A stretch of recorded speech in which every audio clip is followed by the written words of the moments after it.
Hello, babies. Red Sox start on Friday. It's supposed to be on Thursday, but it's today because the rain delay. They already canceled or rescheduled the first game. So yeah, against the dreaded New York Yankees with Nathan Eovaldi getting the start. What can?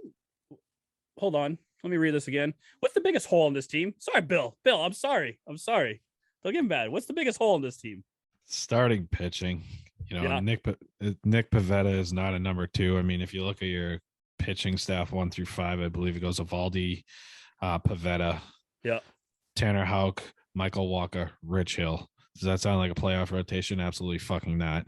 No, the big money guy, Chris Sale, probably one of the worst contracts in the history of Red Sox, is out for 60 days. Got to put on a 60-day deal. I mean, that was probably the best outcome. He needs to build up his arm strength.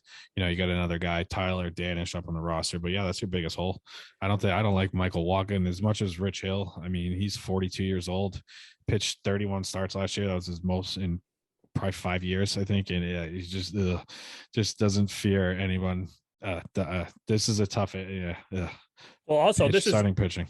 Evaldi pitched the most innings he's had since 2014 last year. That was the first time when he was with the Marlins. He's going to get hurt. It's the same thing I said last year. I was surprised he made every turn in the rotation last year. I don't expect it to this year. I mean, you need to address it at some point between now and the All-Star break, because you're fighting your fourth best in a loaded division right now. I mean, you could still make the playoffs. There's 3 wild card teams, so you could still make the playoffs, but you need to address pitching now. Are you mad at Bloom though for not addressing the starting pitching beforehand? I mean, we knew that Chris Sale got hurt in February, or we found out in March, but he got hurt in February. He cracked his rib in February. Obviously, Bloom could have done something beforehand. I'm not saying he needed an ace, but just someone else, like a third. Honestly, there wasn't much out there, and you saw it. They did with Waka. They signed James Paxton, who hopefully is back in July, I guess, All-Star break, which will be a decent addition. But who knows what he is coming off? I think his second Tommy John surgery. But I mean, they have reinforcements. It's just the same thing they're going to do what they did with Chris Sale and just hope. I mean, you went to the ALCS last year basically without Chris Sale. Can you do it again? Your lineup's just as good, if not better, than last year. I mean, I think Trevor Story is huge. So, I mean, the biggest hole in this team right now is pitching. Starting pitching, especially. And you're the biggest baseball fan on the show. So, out of the AL East, how do we rank with the pitching staff amongst the Yankees, Blue Jays? I mean, obviously the Blue Jays are probably the best, right? Yeah, I would go Blue Jays, Yankees. I do like Tampa. They're starting Shane McClanahan or McCallahan or whatever his name is, but they're pretty deep too. But they're weird.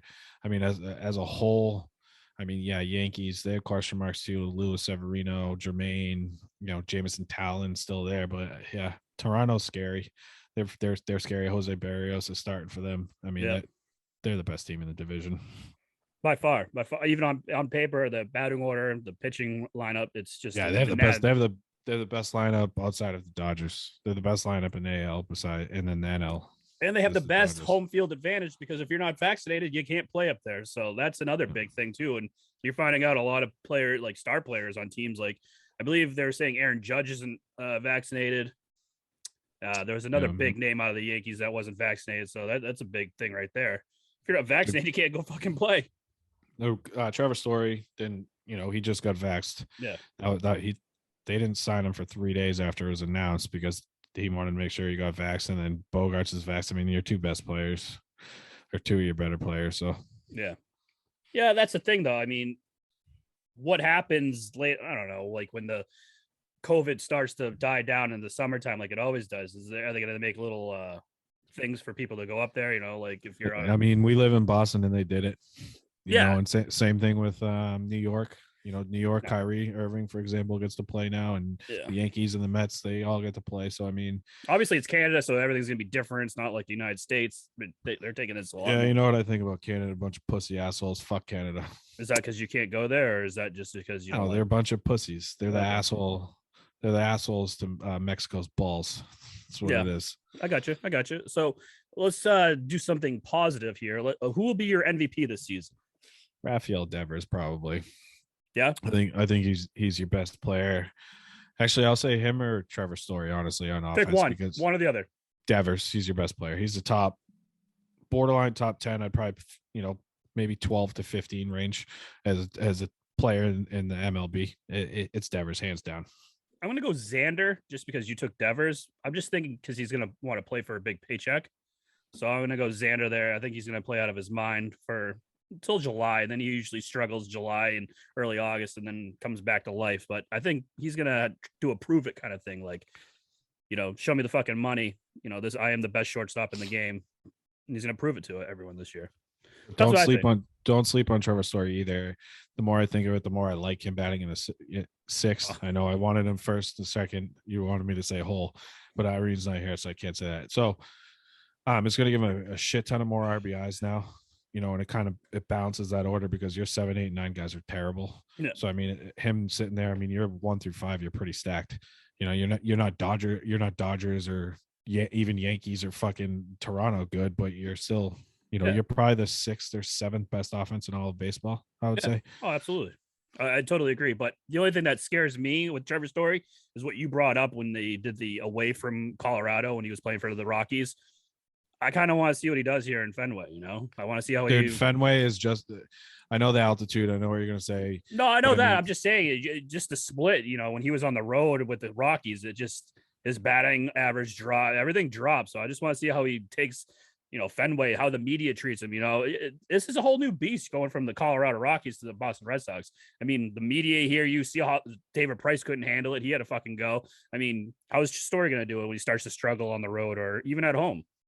Yeah, I the media one, I mean, it's hard to question. We haven't seen it yet. He's only been here for what, a month, if that, so we got to kind of see. I don't even think that, yeah. We got to kind of see his struggles, but Colorado thing worries me a tad, but coming over, you're playing 81 games at Fenway. I mean, Fenway is one of the best hitting ballparks in all of baseball. Of course, I mean, say the Green Monsters rob some home runs, but I think he's a perfect can. He's a right-handed batter. He can steal bases. I think he's gonna have. I mean, he could potentially at Fenway be back to like a 30-20 guy or 25-25 guy. I mean, I think at one point he had 38 home runs, 39 home runs one year, a few years back, 17 or 18. I mean, he's been a fucking power hitter. I mean, if he could get 30 home runs hitting out of Fenway. His batting average, might not be, he might be in the 250 to 260 range, but I'd take that if he's jacking, 25, 30 bombs. Yeah. And we haven't seen a second baseman do that on this team since my boy, Dustin Pedroia. Fuck you. How do you think they finished this year, Bill? You were very high on the 80 wins, and then you started to go up a little bit after they got Story. So now that the season is on the doorstep, how do you think this team finishes? 89-90 wins. Wow. What made you jump 10 wins? 89-90 wins, and I think they're one of the wild card teams. I think you're going to see 4 teams out of the East. If you're looking at the divisions right now, I think 4 teams out of the East is going to make the playoffs. That's how good the East. You're probably looking at the best division in all of baseball. I just think the offense. I mean, Story's a bit. I mean, you basically lost Hunter Renfroe is your biggest, but you upgraded at second over Arroyo, right? So I mean, that's basically, if you think about it, it's a wash. So I mean, your offense is just as good. You probably, like I said, probably have the sixth or 7th best offense all of baseball, maybe top 5, depending on if everything lands out. I think your offense is what's going to carry you, and you can outscore a lot of teams. There's a lot of bad teams, especially in the AL this year. I'm not sold on the Twins. White Sox are really good, but Cleveland sucks. I'm not sold on Texas. Houston, I mean, they could take a step back. I mean, Oakland just had a fire sale. I mean, Anaheim, they're not good. Baltimore sucks. You play them 19 times, 89-90 wins. So with the 4th best pitching rotation in the AL East, you still think we can get 90 wins? Yes, because I don't think, like I said, I think outside of Garrett Cole in New York, I mean, Talon sucks. Jermaine is a question mark. Luis Severino can never stay healthy, and I really love Luis Severino. I mean, but for fantasy purposes, other things, but he can't stay healthy. So I mean, there's question marks there. There's question marks in their bullpen. I mean, I think the Red Sox, their bullpen's a lot of question marks. You don't have a closer, but I just think the offense, you can win a lot of 10-9 games, 8-6 games, stuff like that. I mean, you addressed every need you kind of address, except for really starting pitching. You filled a lot of holes. Trevor Story is a Gold Glove caliber shortstop, and now you're moving him to second base. I mean, You got better defensively there. You got better defensively in the outfield with Jackie Bradley now. So, I mean, you can win a lot of games. You can take a lot of hits away. So if you got good defense and a good offense, you can kind of make up for some shitty pitching. I'm going to go 88 wins and also the wild card. How far do you think they can go? Do you think they get eliminated in the wild card round, or do you think they can make it to the divisional round? I guess it just depends on the matchup. So you're probably you play a wild card team, so you're looking at whatever it is, the worst division winner. I think you get what, 2 buys. Yeah, is that how it goes? First and second, the first 2 and buys, second, yeah. and then they get to pick who they want. So the worst division gets to pick the lowest wild card or whatever. So if I had to pick, I think Houston's probably going to be the worst. I think you could beat Houston, truthfully. I honestly do. I mean, there's question marks there too. I mean, Zach Greinke everywhere, yeah. Zach Greinke's gone. Verlander's coming back. They have Framer Valdez, who's on the Red Sox. Luis Garcia's there, who's had some good success. But I think who knows? You're losing Carlos Carrera. You lost George Springer the year before that. So I mean, how much can you keep losing? So yeah, I think you could beat them. I don't think you're going to beat the White Sox, who I have winning the AL. I mean, yeah, let's not go far with that. I just want to know how far you think the Red Sox are going to go. No further than the division round. Okay, I think they get eliminated in the wild card, but that's just me. But so yeah, like I said, the Red Sox start today as we release this on Friday against the New York Yankees. Let's see how it goes. Garrett Cole's gonna fucking own them too, and it's gonna suck. You're gonna start off 0-1. So you heard it here first. So Billy Baseball is already say, please 0-1. We'll take a quick break and we'll be back with some Bruins talk.